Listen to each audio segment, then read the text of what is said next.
Alright,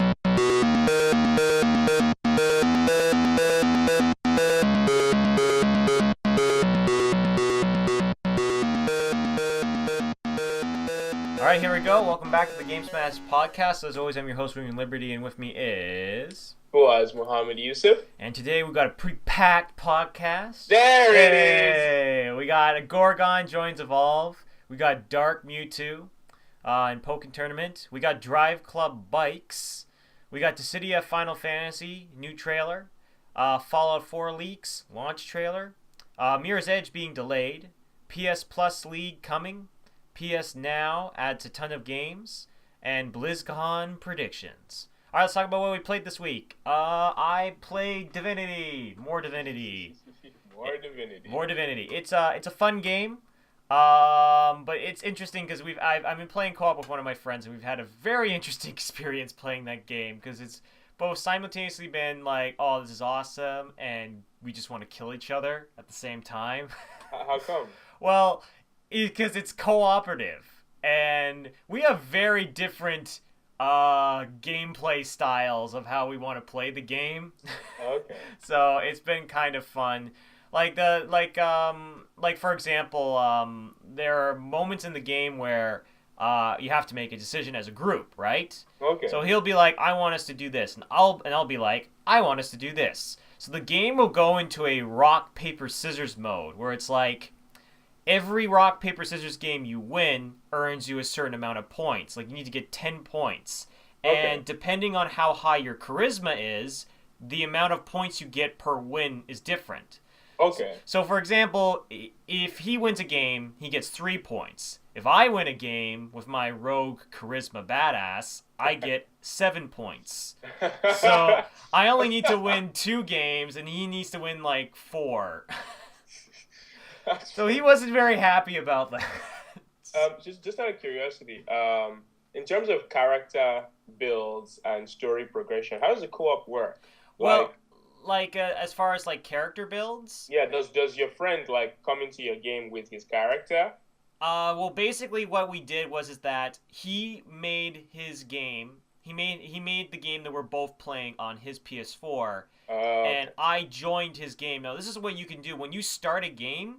You can invite someone in to like the character creation right at the beginning of the game. Oh shit. So you can literally go, okay, let's start a game. Here, you make your character, I'll make mine, and we can just start the game fresh.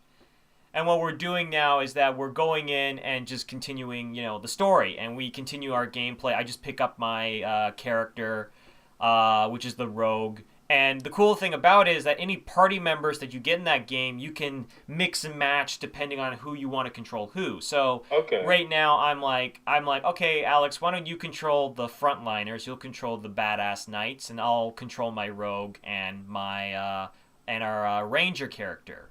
Okay. So I'm holding the characters that deal a lot less damage, but have more tricks up their sleeves, and he's taking the more get stuff done characters. Yeah. So yeah, and it's a really good system. The only thing that's a little bit annoying, one, the game is pretty damn hard. Like, you're gonna want to have to save often. Like, this is just a good thing to do. So my Kia would like this game, eh? Absolutely. And the other thing that is a little bit kind of tricky, but I think it's a design choice, is that I find it's a little bit hard to figure out how to finish quests sometimes, because it's not as clear. It's not like in Skyrim where it's like there's always going to be a marker on the screen to tell you where you need to go.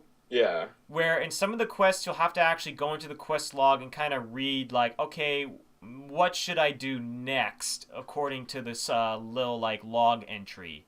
Like, the log entries will give you hints on what you should do and stuff like that. Okay. So it's a little less straightforward, so it can be a little bit annoying because you'll be like, I don't know where I need to go to finish this quest.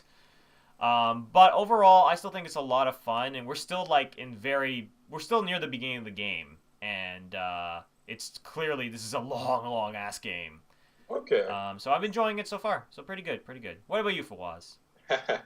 So I as you know, as I mentioned on the last podcast, non-disclosure agreement. I can actually talk about my time with Battleborn on the podcast. Right. However, Oh.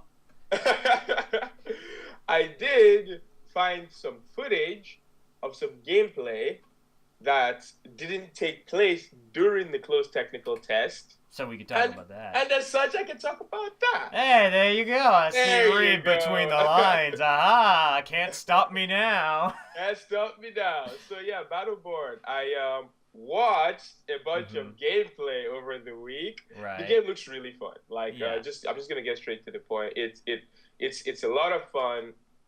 A few gameplay notes. There's no regenerating health, although you do have shields. Every character except the elves. I can't remember what the exact name of the. I think they call like the Eldred or something like that. But they're elves. Right. They have regenerating health. Everybody else has regenerating shields, but everybody else's health doesn't regenerate. There's a nice variety of characters. So far, I didn't get. Sorry, I haven't found any footage of the character that I really wanted to play, Benedict, the eagle with the rocket launcher.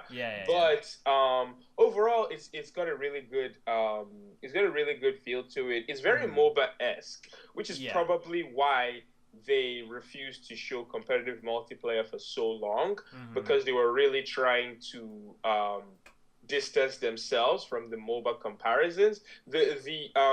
The mode that has been on display so far is called Meltdown.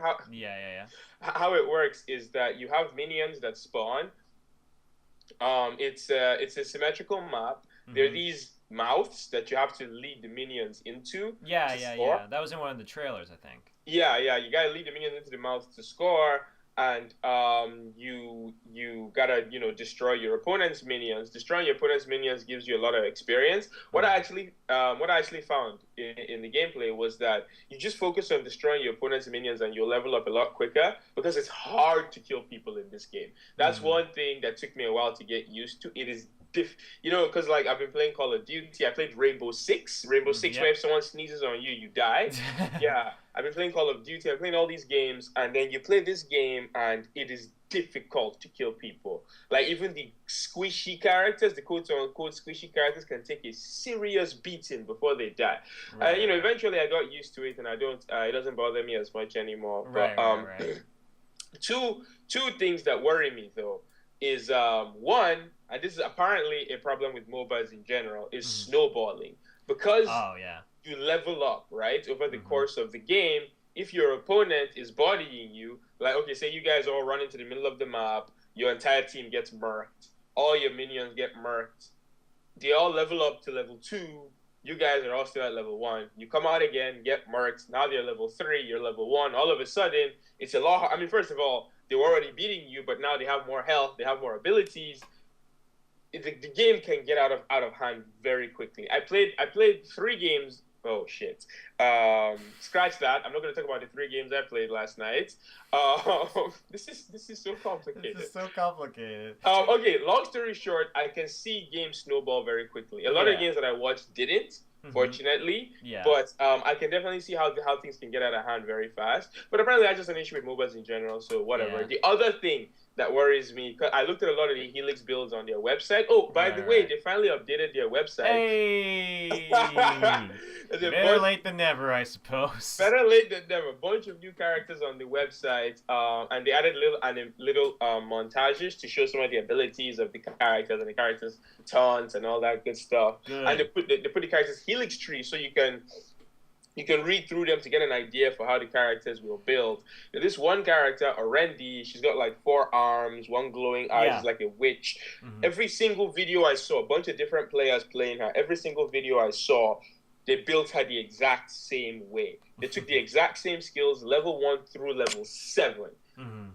So what worries me is that, the thing with the Helix 3 was supposed to provide is that, okay, this matchup is going, okay, I mean, I'm playing this mode, so I'll build my character this way, right?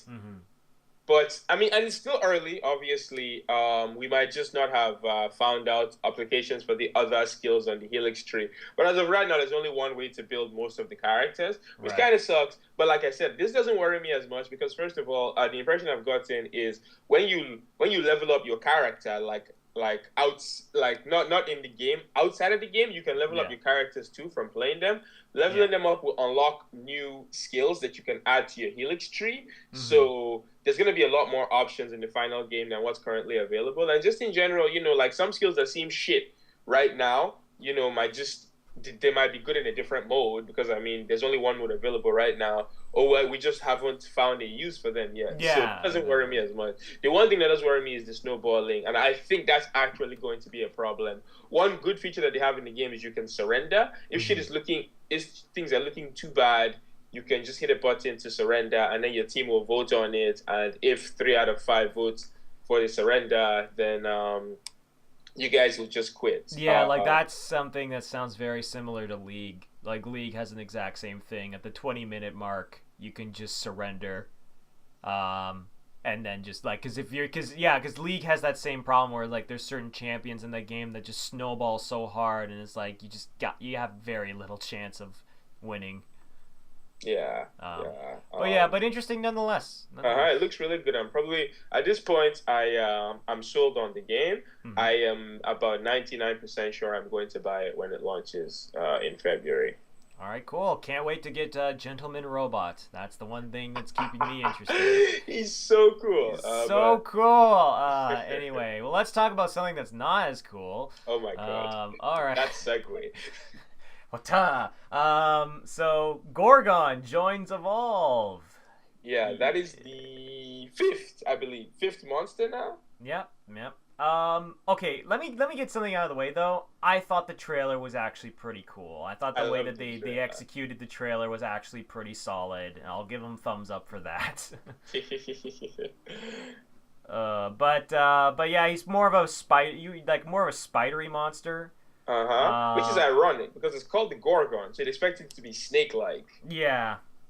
So I know what you mean. Like it's a bit weird, and I think they announced a couple new characters being added: Blitz, Markov, and Rogue.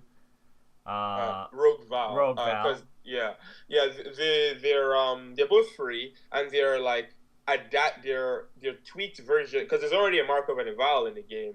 Like Blitz Markov, for example, his electric gun, it doesn't do as much damage as regular Markov's electric gun at first, but the longer you fire at the monster with it, the more damage it builds up. Same with his mines. The longer you leave them out, the more damage they do when the monster eventually steps on them. So he's got a higher skill ceiling than regular Markov. But he's only slightly different. Val, I couldn't find information on the differences between Rogue Val and regular Val. But all this stuff is going to be included in the Ultimate Edition of the game, which launched on the 3rd of November. So if you've been on the fence about Evolve and you've been waiting for the Game of the Year edition, quote unquote, I mean, at least they didn't call it that, so I guess it the Ultimate Edition. If you've been waiting for like a compilation, it's you can pick that up now. It's $50, even in Canada. Yeah. So it has every single character released so far. Like none of the I don't think they didn't state whether it had the cosmetic DLC, so I'm going to assume it doesn't. Yeah. But it has every single character, which is what's important. Yeah. It has all the characters, so you can just buy the game and start playing right up. Yeah, and it also has the season the season 2 pass. So there's still 2 hunters, I think, that are going to be announced and released. You're gonna get those for free if you get the Ultimate Edition. So overall, if you actually want to buy Evolve, this is a very good deal. Yeah. I think anyway. It's what the game should have been at launch, in my humble opinion. Yeah, but no, it really should have. I mean, like, to be fair, at the very least, this exists. I mean, like I said, like if you have a couple friends and you're looking for something to play, then this is, and Evolve has piqued your interest, then this is the best time to buy it. Yeah. It's kind of like this is sort of similar, where like this and Destiny both had the same problem, where when they launched, they just didn't have enough content. They were kind of broken in some ways. And now these Ultimate Editions are just, now the games are better. So, but if you're interested, buy them now. Yeah, Just get him I mean, down. very bad release date though. I mean, if this had come out in October or September, I might have actually bought it, just straight up bought it.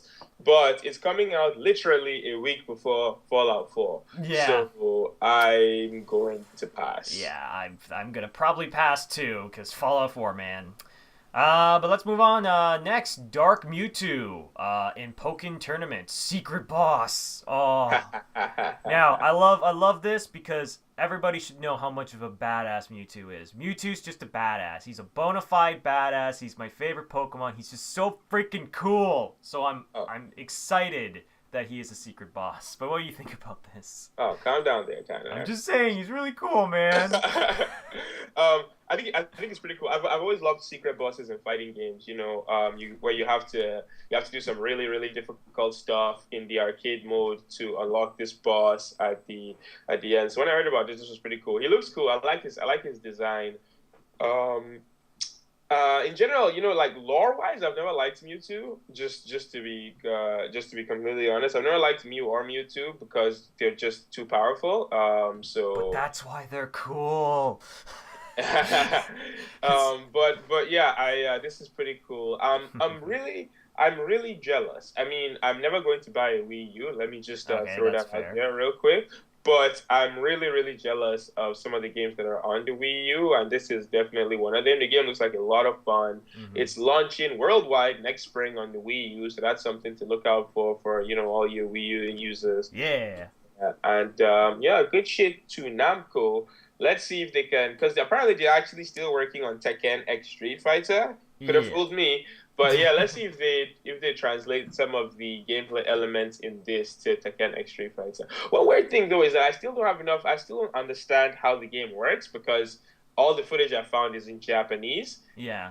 Because there's like an assist system in the game that I really don't understand, and there's The lots of From what I can tell, I feel like the assist system is kind of like you pick your fighter and then you can choose his assists. Like kind of like I'm going to choose Pikachu and I'm going to have Chikorita and I don't know, Bulbasaur as my assist character, so you can call them in like assist moves. Like there was a similar mechanic in Skullgirls in which you could call in a second character to do an attack. Yeah. I mean, I know how assist systems generally work. I mean, I am the Marvel vs. Okay, Capcom yeah, player yeah. on this. Okay, yeah, all right. Yeah. No, I just because in Marvel and in Skullgirls you pick actual characters from the game. Hmm. Like you pick Wolverine, you pick Doom, and you pick Sentinel, right? Yeah. And all those three characters are playable characters. But then in this game, you pick characters that aren't actually playable characters for assist, and I'm just not sure how. I mean, it's probably going to work pretty much like those games, except you're just using a character that doesn't. And then I don't know if I it's feel like it's that. hittable Yeah, because like in it's Marvel and in Skullgirls you can actually hit assist. I don't know if you mhm. can hit them in this game to interrupt them. And there's a little details like that I'd like to know, but I'm sure we'll find out more about it closer to the worldwide release. Mhm. When we start getting trailers that aren't in Japanese. But overall, Pokken Tournament looking good. Can't wait to see more. Yep. Just keep it up. Keep it up. So this was kind of interesting. So you sent me this. You said Drive Club Bikes, $15 Yeah. standalone, 12 bikes, new modes, doing wheelies, stoppies, and just really cool DLC. And I'm like, but bikes?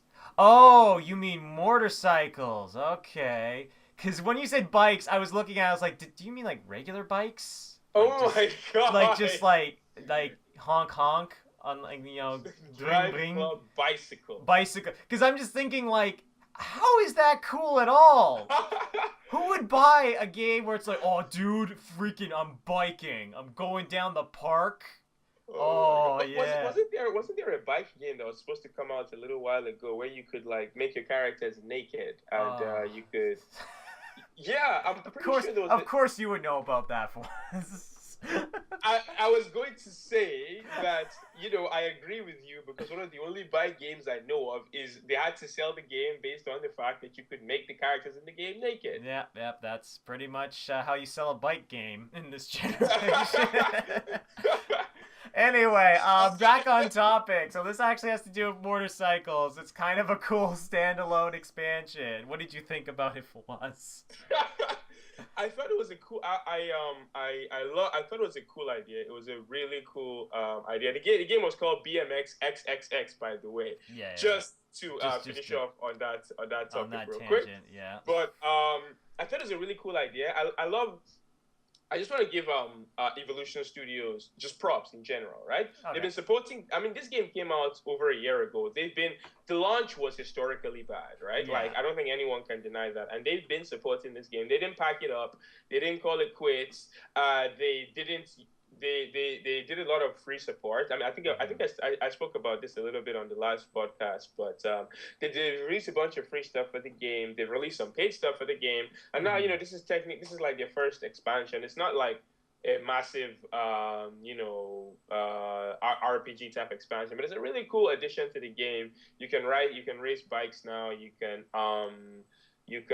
do all these stunt challenges and all that stuff. I just want to give them props because here's one thing that some people might not remember. They're the studio behind MotorStorm, right? Yeah. And the last MotorStorm game bombed at the box office. It bombed, right? Because it was MotorStorm Apocalypse. It was a game where you were racing while like you were getting hit by natural disasters like tsunamis and stuff like that. And the game launched around the same time the Japanese tsunami happened. So Sony pulled the game back. The game was supposed to launch around the same time the Japanese tsunami happened. So Sony pulled the game back in the interest of not pissing anybody off. Not offending people, which is a shame because I played that game and it's actually a lot of fun. The game was a lot of fun, but when the game finally launched, it was kind of a quiet launch. There wasn't a lot of fanfare. There wasn't a lot of promotion, and it flopped. Like it didn't sell very well because most people didn't know the game existed, right? Yeah. So then then Drive Club comes out and the launch is terrible. The online doesn't work and all that stuff. So honestly, there was a moment where I was actually worried for Evolution Studios. So I'm glad to see that they've bounced back. They're back on their feet, and Drive Club is getting support. I still wish they'd go back to the MotorStorm series. Just throwing that out there because I'm not a fan of the Drive Club series. But hats off to them. Yeah. And Drive Bikes looks fun. Pick it up if you're. I mean, honestly, even if you're only slightly interested, it's $15. You don't need to own the main game to buy it. Exactly. It's discounted if you own the main game, and if you have PlayStation Plus, then you got the main game for free a couple months ago. So it's just like if you're even slightly interested, I'd fully recommend it. I enjoyed Drive Club. It's not for me, but I got a decent amount of mileage out of it. Exactly. I played it for a decent amount of time. So yeah. Hats off to them, and pick up Drive Club bikes if you're interested in that sort of thing. Mortar bikes, not Drive Club bikes, regular bikes. But before I forget, there's something I forgot to mention. Just speaking on developers fixing stuff and adding new stuff. Remember a couple weeks ago I talked about how Rock Band didn't have the ability to put in stand-ins, like custom characters, and you had to use and I was complaining about that. Well, about a month later, they recently just fixed that in an update. So I was like, yay, I can have custom bands now. So I was like, thank God, because I was so freaking worried that they were not going to fix that, and I was like, okay, thank God they actually listened to the 100,000 people screaming at them to fix that one thing. But like, because I was baffled it wasn't there in the main game, because it's like it clearly was not that hard of a design thing to make. Yeah. Like, I don't know. But anyway, I'm glad that that's in the game now because it makes the game a lot better. But let's move on to our next topic. Dissidia, Final Fantasy, another trailer, tons of fan service, and I love that music track so much. That music track in the trailer's so good. And I actually really liked how, they put which character was on screen and which Final Fantasy they were from, so that if you're watching the trailer, who the hell is? Oh, so he's from 6. Okay, I'll look that up later. Because there's a lot of characters in this trailer. Like, who? Yeah. Because I mean, obviously everyone knows. The obvious people everyone knows. Cloud. Dude from Final Fantasy 8 with the gun. Squall. Thank Titus, you. Cloud. Squall. Titus. Lightning, everyone's favorite. Most people recognize those people, but like the dude from Final Fantasy 1, I had no idea who that was. Particularly because a lot of these characters didn't look like that. Well, Like, yeah, of they look course. like pixelated, like goobers. Yeah, but overall it was a pretty cool trailer. I really enjoyed it. And I'm not even a big fan. I'm not even a big Final Fantasy fan, Mhm. and I found myself just grinning at a lot of fan service in the trailer when Yeah, yeah, yeah. Infrit and Shiva showed up. I was like, that's pretty cool. Overall, man, I remember when this game was announced, I was really intrigued by it, and time has done nothing to change that. It's actually launching soon in Mhm. arcades in Yeah. Japan. But soon, nonetheless, November 26th in arcades. So, hopefully we can start seeing some gameplay, see what the game, because I mean, I think all we've ever seen is like trailers. See what the Mhm. game looks like when it's played by human beings, get an idea for what's coming our way. And the developer said that it's going to be at least a year before it comes to consoles, Yeah, yeah, yeah. but I'm pretty sure it's coming to consoles. Like the game is built on the PS4 architecture, Mhm. and the head of Sony was seen discussing the game. I can't remember if it was in an interview or a press conference, but at this point, yeah, I'm pretty sure it's coming to Yeah. PS4 at least. Whether or not it's coming to PS4 in North America is another question. Yeah. So But we can keep our fingers crossed at the very least. keep your fingers crossed. But no, I'm Yeah. definitely excited for this game. Looking forward to it. I actually had no idea it was coming out like this month. As I was putting this list together for the podcast, I was like, let me find out when this game is launching. And I just look it up and it's like November 26th. Well, shit. um, so, looking forward to that. What about you, Tanner? Well, look, the trailer looks good. One can hope maybe they'll add Hope from Final Fantasy 13. And I can She get can two. whoop her ass Yeah, as I can well. get two birds with one stone. Exactly. Oh my god. Okay, let me point this out. Okay, I don't like lightning, but I think Hope is way worse than lightning.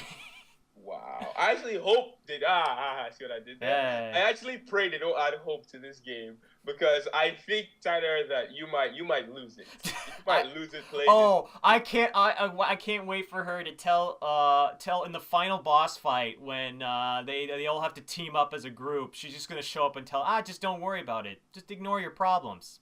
It'll go away eventually, right, guys? Because that's the moral. Final Fantasy 13. Ignore your problems and they'll go away. Okay, before this turns into a rant, let's move on to a game that, I have made no secrets of how excited I am Yeah. for it. Fallout 4. So the game Yay. leaked, and Pete Hines was very upset about it. Oh, He he was actually went on Twitter oh. talking about how if His anyone asked tweets him, were amazing. they were Holy so shit. funny. Some dude asked him about the leak, and he's like, "Don't talk to me about the leak. Or I'm gonna mute you on Twitter." I'm like, "Well, shit, son, calm down." The one that made me laugh was just like there's somebody who went, well, it's kind of like opening your Christmas presents in November, and he's like, well, it's kind of like watching someone open your Christmas presents in November. Yeah, Oh, I they mean, were truth be told, amazing.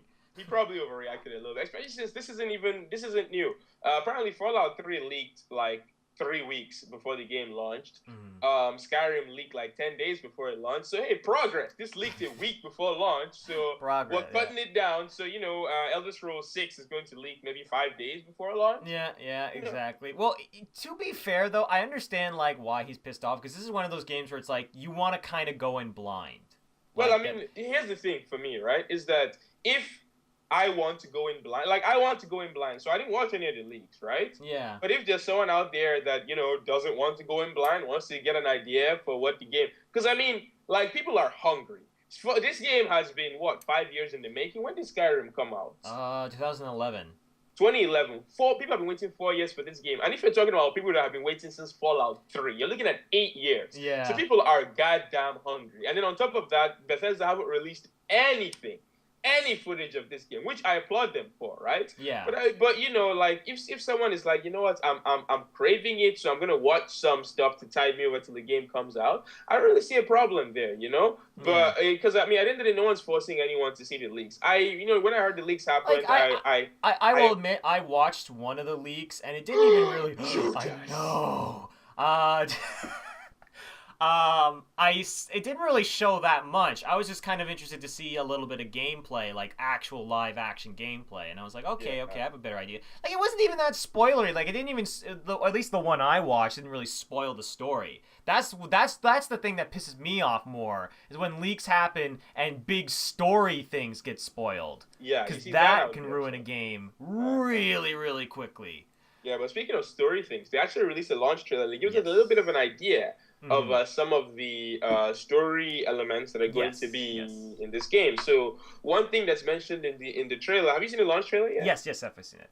Yeah, they mentioned some stuff about synths, Yep. which I'm assuming are like robotic people, right? Right. And there's a lot of hatred going towards synths because there's one lady talking about how would you help your fellow man even if they're a synth, Yeah. and then some other dude's like, for God's sake, don't kill me, I'm not a synth. Then Yeah. there's a mention of some organizations. There's there's Brotherhood of Steel, but there's also the crap, I forget the names. Well, there's the name of some organizations in the trailer. I think Uh, maybe they might have mentioned the Enclave at some point. yeah, There's yeah. there seems to be like a ghoul, like a faction, in some place. Uh-huh. Oh, speaking of factions, actually, the trophies that they were released, they weren't leaked. The trophies actually got released, Mm. and the trophies go into more detail about the kind of factions you can join. So, I mean, Mm. the trophies are your general fare: complete this mission, complete that mission. But there's three trophies: one for joining the Minutemen, one for joining the Brotherhood of Steel, and one for joining the Railroad. Right. So I think we can assume that there's going to be the three factions, the three main factions that you can join, kind of like the companions, the what are they called again?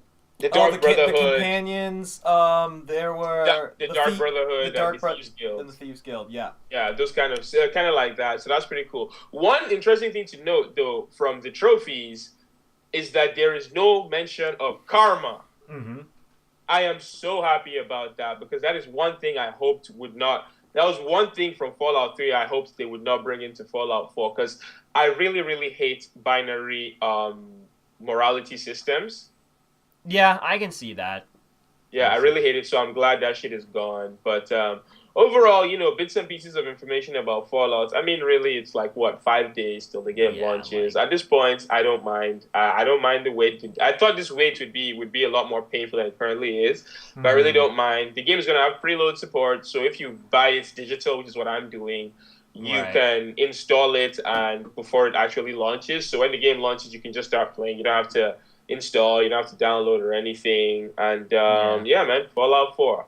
Yep. Just get hyped. I'm super hyped. Can't wait. Just can't wait. Oh, but one thing to point out just before we move on, I'm really glad it decided to put voice acting in this game and camera angles and because that was the thing that always ticked me off with Skyrim and Fallout 3 in particular. So in Fallout 3, whenever you're in a cutscene, it would just like the world would just like time freeze and it would just be their face.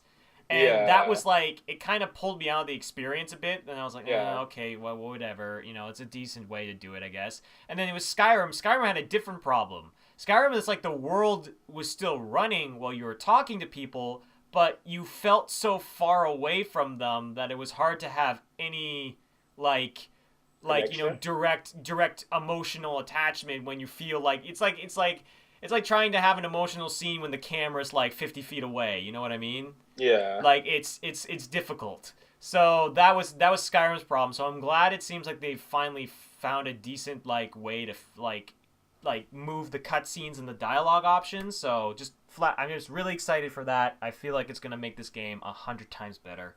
So just wanted to say that before we move on. So good news. Mirror Edge got delayed. Best delay ever because one less game in February. Thank God. That is literally what I felt when I saw that they were like Mirror just getting delayed till May. I'm like, oh, well, thank God for that. Yeah. Cause yeah, I might have had to pass on this game in February because I just wouldn't have been able to afford it. But yeah, Mirror's just got delayed. Not really a big surprise considering how little of the game I mean, it was supposed to come out in February. We're in November. We've seen one gameplay video so far. On the flip Right. side, it's Mirror's Edge, the kind of game that doesn't. You don't need to see a lot of gameplay because it's like, okay, she can run and she can still run and she can still run. Oh, a little wall running. This unless they were adding new stuff like co-op and stuff like that they haven't announced yet. Mm-hmm. I don't really see the point of multiple gameplay videos, but I digress. Yeah, Mirror's Edge delayed. No complaints here. Hopefully they put some polish into it. It gives us something to look forward to in the summer because shit is usually dry in those months. Yeah. So looking forward to that. Yeah, nothing else to say there. Yeah, pretty much. So now we go on to a couple two things. First off, PlayStation Plus League is coming. So what did you think about this? For one. I am cautious. It's a very good idea. It's Mm-hmm. a very good idea. I read up on like details are still really scarce right now. I thought we were going to go into it during the press conference at the Paris Game Show, but they didn't. But Mm-hmm. yeah, details are still pretty scarce right now. There's a certain number of games that you can participate in a league. Judging from the name, I'm going to assume you need PlayStation Plus to take part in this league. There's Probably. going to be monetary. Is that actually the right term? There's going to be money given to you if you do well in the league. Right. I don't really have an idea how much, and if you have to be first, or if it's given out to like top 10, top 100, whatever. But this is a really cool idea. Now, with that said, this is Sony. They are the kings of good ideas implemented poorly. I mean, we're gonna Yeah. get to one of those ideas later on in the podcast, but hopefully, if they handle this well, Mm-hmm. if it's done in such if it's handled in the right way, I can see this really being a very good thing that helps promote competitive gaming on the PS4. Because one thing about the PS4 that I've noticed, and one big difference from the Xbox, because I came from the Xbox 360 to the PS4, is that PlayStation gamers are not as social as Xbox Mm-hmm. 360 gamers. Yeah. They're just not. So hopefully this helps promote a more social aspect online, and yeah, looking forward to seeing how this plays out. Looking forward to hearing more details about it going forward. Yeah. What about you? Yeah, I think it's pretty good. Pretty much everything. Yeah, I agree with pretty much everything you said. I hope that it's implemented well. Yeah, And that's really the biggest. That's the biggest thing that's on my mind. Is like, okay, this is a good idea. Oh boy, could if they could screw this up royally, if they're not careful. But we'll just have to see where this goes. But something that I guess you weren't too excited about, PlayStation Now adds a ton of games. Now I wanted to say my sort of 2 cents on PlayStation Now. I'm okay with it. It's whatever. It's an interesting idea. But the problem with me is that the only times because it's basically a platform for renting games. yeah, Yeah, that's basically what it is. But for me, the only times I ever rented games, like I used to rent games from Rogers when Rogers was actually a store, not a cell phone store. Like back in the day, you could go to a video store like Blockbuster or Rogers and rent a video game for like dirt cheap, and you would get it for a week. yeah, And that was a really good way to get games and like short games and play them and then just bring them back. Like I feel like renting games is a good idea for really short games. Like think games like Until Dawn or something like that. Something that you can beat in 6 hours. If you just want yeah, to play it once, then absolutely renting that game would make sense. So I feel like PlayStation Now would be better if you can rent games for if they have a bigger selection of games that are kind of shorter and you can rent for a little while and just be like kind of like beat them real quick and stuff like that. I don't know. That's sort of my thoughts on it, but what do you think about it? Okay, the two issues I have with it are one, that you don't download the games, right? Yeah. I don't like the idea of streaming the games. Now, granted, this might just be me being skeptical. I haven't actually tried it yet, so the Mm. performance might be top notch, right? Right. But I've had days where I'm streaming Netflix and Mm. shit starts lagging, right? This is a Yeah. video I'm streaming. So Now, a video game. Ooh. now you're asking me to stream a multi-gigabyte video game. I don't know, man. The idea makes me uncomfortable. But the main issue I have with it is the pricing. Now, I mean, in their defense, they've improved the pricing. When it first launched, you did it individually. It was like $4.99 to rent a game for 8 hours. Right. Which That isn't is really. that is daylight robbery. Yeah. It's way too short of a time period to play a game at all.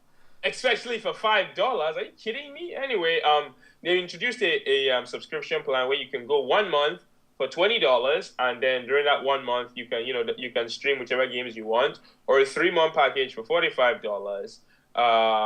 Honestly, it's a really good idea, and I think they are taking steps in the right direction. Mm-hmm. I feel it's going to get there eventually, and it's a really, really good answer to the PS4's inability to play PS3 games, right? Yes. I mean, obviously, I just prefer regular backwards compatibility. Right. Straight up, right? But hey, if we can't have backwards compatibility, then something like this could be cool. But like the pricing right now is just too much. $45 for 3 months. 3 months. I'm paying $45 to play PS3 games for 3 months. What? I got a PS3 for $100. Period. Yeah. Like, are you kidding? This it makes like the pricing needs to get better.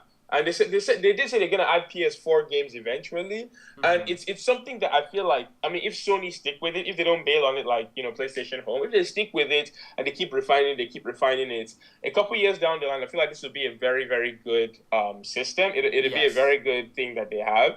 It's a little shaky out the gate, but I like the idea. I still don't like the implementation, but they are moving in the right direction right now. Right. And hopefully it just gets better, because this could be a very interesting service if it just gets improved. Yeah. But last on our list, BlizzCon. These are just going to be BlizzCon predictions. Yeah. So I'm going to just pass it off to you. What did you think? What do you think is going to happen at BlizzCon? Okay, so I mean, there's obviously what's going to happen. They're going to show the trailer. They're going to show the trailer for the Warcraft movie. There's going to be a large focus on the World of Warcraft expansion because, as was reported recently, the World of Warcraft numbers have hit another low. Yeah. And it's Blizzard are actually going to stop posting. Yeah, maybe they should do that. They're gonna stop posting the subscription numbers from now on, so that's never a good sign. Yeah. There's gonna be a focus on that, but in terms of I think we're gonna get new heroes for Heroes of the Storm. Like I think that goes without saying. Yeah. We're gonna get new details for Hearthstone. I think we're gonna get an Overwatch release date. Yes. I'm pretty sure we're gonna get an Overwatch release date, and I think we're gonna get a console announcement. But that I'm going out more on a limb on that one. But my big prediction is Warcraft 4. Oh yeah. Yep. Yeah. It is time. World of Warcraft had a good run. It's absolutely time. It had a very good run. What, 10 years? Yeah, it launched in 2004. So we're looking at 11 years right now. The Legion expansion is coming out soon. But StarCraft 2 is launching next week, Tuesday. So, like I said a couple podcasts ago, the RPG team will be done. So, the RTS team will be done. They'll have nothing to work on. So yeah. Warcraft 4. Sense. Even if it's just a tease. Even if it's just, actually, no, I take that back. My big prediction for BlizzCon, StarCraft Ghost. StarCraft Ghost. Do you remember StarCraft Ghost? I remember StarCraft Ghost. Yeah. That's not going to happen, but sure. You heard it here first. The Last Guardian got I was about to say that. You know what? If there is a year to believe in crazy shit, this is the year. Battlefront came back this year. StarCraft Ghost at BlizzCon. Book it. You heard it here first. Although actually, by the time you're hearing this podcast, BlizzCon would already be done. So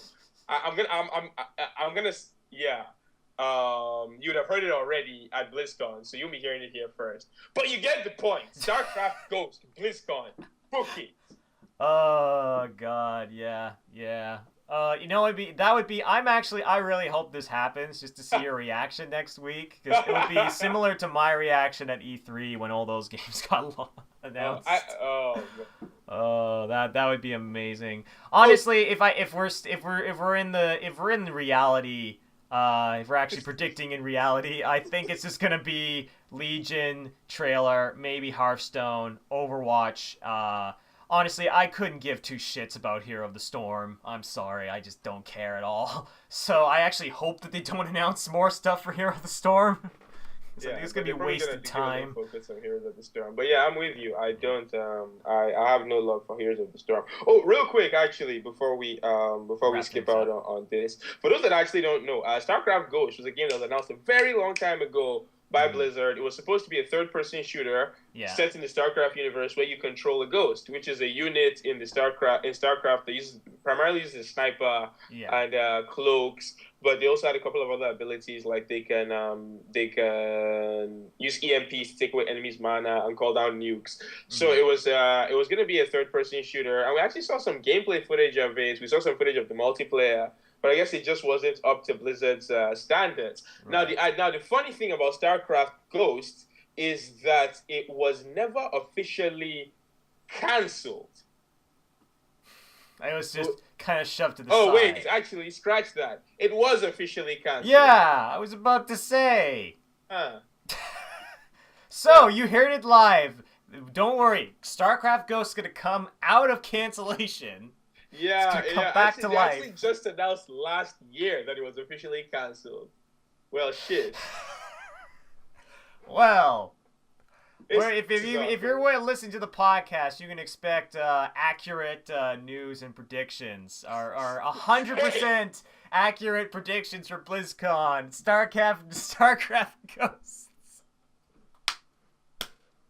Oh my god. Oh, you are. I'm amazed. I'm glad this is recorded. Oh my! And it was just last year that it was officially canceled too. This is some bullshit. Anyway, enough of that. Moving on to the questions of the day. We got two questions from J Streets 1983. Yeah. Shout outs to J Streets for Streets. more questions. So his first question, Okay. and he said he's going to limit it to just one a week, just in the interest of time. Yeah, sure. So yeah, he was like, rumor has it Nintendo is coming out with a new console in the near future in gaming time, so within 2 to 3 years. Yeah. How do you guys feel about that? From what I'm hearing, they'll have a system that will be on par or slightly better than the current gen. So Nintendo's gonna have 3 consoles on the market: the Wii U, the 3DS, and that new console, versus Sony with 2 and Microsoft with technically 1, right? Yeah. How do we feel about that? How do we feel about that? I think it's a good idea because the Wii U has problems. It has a lot of problems, and it's just disappointing that its tablet controller, which is one of the coolest things about it, is also one of the worst things about it because of how shitty the battery life is. I cannot fathom how shitty the battery life on that thing is. People complain about iPod battery lives. This thing lasts about 2 hours before you have to plug it back in. Wow. And it's a controller, for fuck's sakes. There are games that were... It's like always having to have it connected to an outlet or the Wii U itself. So in a lot of ways, I am excited because it means that they can kind of go, all right, let's try and make a system. Let's make it more about pretty graphics. Let's go back to our roots. You know, no weird tablets, no motion controls. Let's try and do something a little bit maybe more standard, hardcore. Yeah. Which I think they're starting to begin to understand is that they need to start focusing their hardcore audience because because what's saving them are these games like Super Smash Brothers and Mario Kart and Metroid. These are the games that are going to save them, and they need to get better looking versions of these. If Nintendo's just going to make the same 7 games over and over and over again, they might as well look better. You know what I mean? Yeah, I feel you. So, I think the system is called the Annex, from what I heard. I think that's what the code name is called anyway. Yeah. But I think it would be interesting if this comes out. Obviously, we need to know. We know so little at this point. Yeah. So it's hard to really put an opinion on it. But I think overall it'll probably be better because they have to have learned from what they did design-wise with the Wii U. Like, they've had to have learned. They need to have a controller that doesn't die in 2 hours. But what do you think? I agree with you. I think this would be the right move for Nintendo because, this point, the Wii U is not catching the Xbox One, much less the PS4. That ship has sailed. The Wii U is a failure. I think we can all accept it now, and it's not turning the ship around anytime soon. Yeah. So a console that is on par with the PS4 and the Xbox One would be good. So they're not missing out on the big games. Fallout 4. All these games are not they're multi-platform. It's going to the point where multi-platform doesn't people just assume you're not including the Wii U. But now here's the issue: is that I don't think the new console that they're working on is going to be a home console primarily because consoles work on a loss for the first couple of years. At least that's the understanding. That's my understanding is that when you launch a brand new console, every single console you sell for the first few years is you're operating at a loss, right? Mm-hmm. And this is on the average console. Now, for a console like the Wii U that's sold below average, things are a lot dire financially, right? So Right. launching another home console, I don't see that. I don't see that being a good idea. First of all, they'll be launching it what 3 years after their competition. That's a lot of room to make up. Mm-hmm. Then there's also financial stuff. So that will be, so they'll be like the Wii U will still be on the market, operating at a loss. But This will you be like out I feel like the operating at a reason. loss as Mm, well. It just doesn't sound feasible. Now, granted, I don't know shit about the financial aspects of launching a video game console. So I might be talking out of my ass right now, but I don't.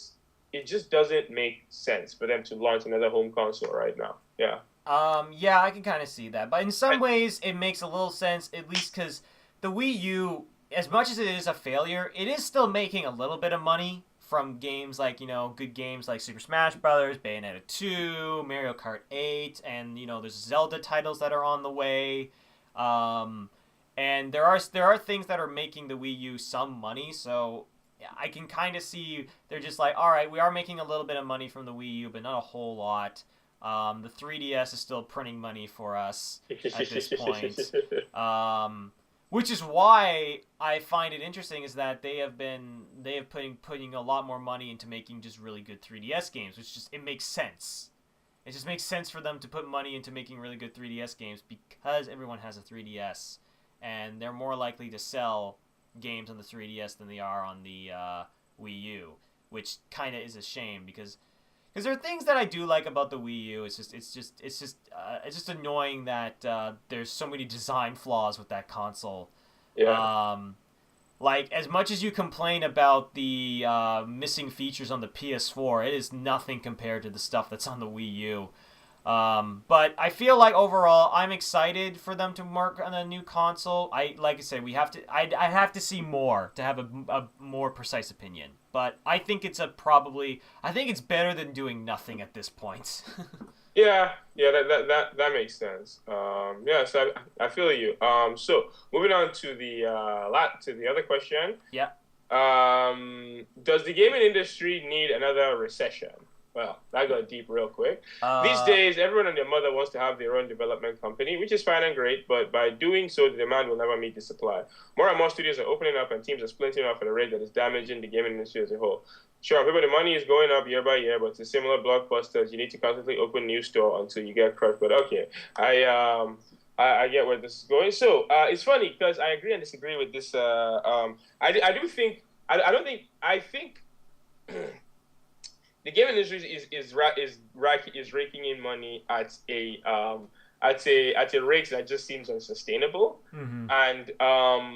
and a lot of developers are pushing us towards a video game crash with all the nickel and diming and all that stuff. Like it's become common practice for you to shell out for a game and then shell out again to buy the complete version of the game, like we just said about Yeah, like we just talked about two earlier in the games. podcast.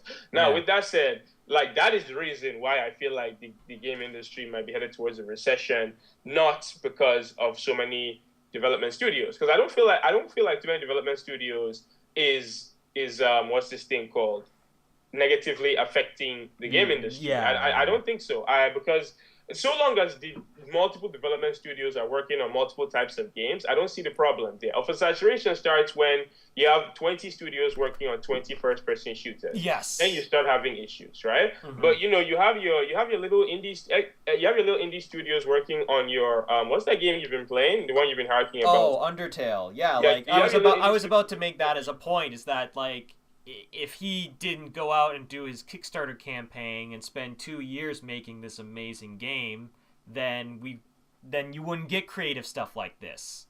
Yeah. Like Ubisoft would not make Undertale. Like bigger companies would not make this kind of game. So in some ways, I can see there being the positive of having a lot of different development houses, because you do get a bigger supply of people that can come up with new creative ideas, but then again, they can also come up with more standard, not really creative ideas. Yeah, but like I don't really see a downside, because having a lot of companies does not negatively affect the industry as a whole. Because if the company can't sustain itself, it closes down, right? Yeah. That doesn't that doesn't take money away from the industry. Like us as gamers, a company closing down, we'll be like, oh, that sucks. Sucks to see these guys losing their jobs. But we're not going to be like, well, shit, I'm not buying any more video games. And it's us not buying video games that will lead to the video game industry crashing, right? Yeah, it's more like the moment that everybody just stops buying big $80 titles, that will be when things start to get problematic. And that's where I'm starting to see things, because I'm more worried about the industry crashing when games start costing about $100 a pop. Yeah. Like, that's where I'm starting to worry about the industry, like, shitting itself. Yeah. But then again, you also have the counter argument is because we have so many different development houses, and we have a lot of indie titles, there are still affordable places to buy games. They're not going to be as fancy and pretty, but you can still afford games. So in some ways, I don't think that having more development houses is a big problem. I think the problem is the pricing of video games and there being too much of the same thing that's going to lead to a crash. Yeah. I don't see any downsides to having a lot of development houses. I don't see any downsides to having a bunch of development studios, to be honest, because we've gone over this already. It just gives access to more ideas. It increases the odds of there being more, because like, okay, you branch up, you make your own studio. Okay, like now look at Respawn Entertainment. They branched away from Activision to make their own studio, and they were like, okay, we're here. We're a brand new studio, so we can't just make another Titan. We can't just make another Call of Duty. Like even if we're going to make another Call of Duty, there has to be something extremely unique about it. And as such, we got Titanfall. Yeah. I mean, sure. You look at it at the basic level, and it does have a lot of similarities with Call of Duty, but there are a lot of core differences. The mobility, the Titans, the wall running, which is still one of the best things about that game. Yeah, the mobility and the Titans are the two biggest differences between it and Call of Duty. So right there, like this dude splintering off to form their own studio, diversified. Even within the first-person shooter genre, it's created some diversity. Now, Call of Duty has started looking more like Titanfall, so but that's not really Respawn's fault. Yeah, so, that's more Call of Duty. That's more Call of Duty Ghosts shitting the bed so freaking hard that they're like, oh, let's just copy these guys. So yeah, to answer your question, no, I do not think having too many studios is going to lead to a recession. But I do think that if certain gaming practices are not stopped, we will end up in another crash. Yeah, I agree with that completely. I feel like that's pretty accurate. But yeah, that's two really awesome questions. Good job, J Street. You're the man.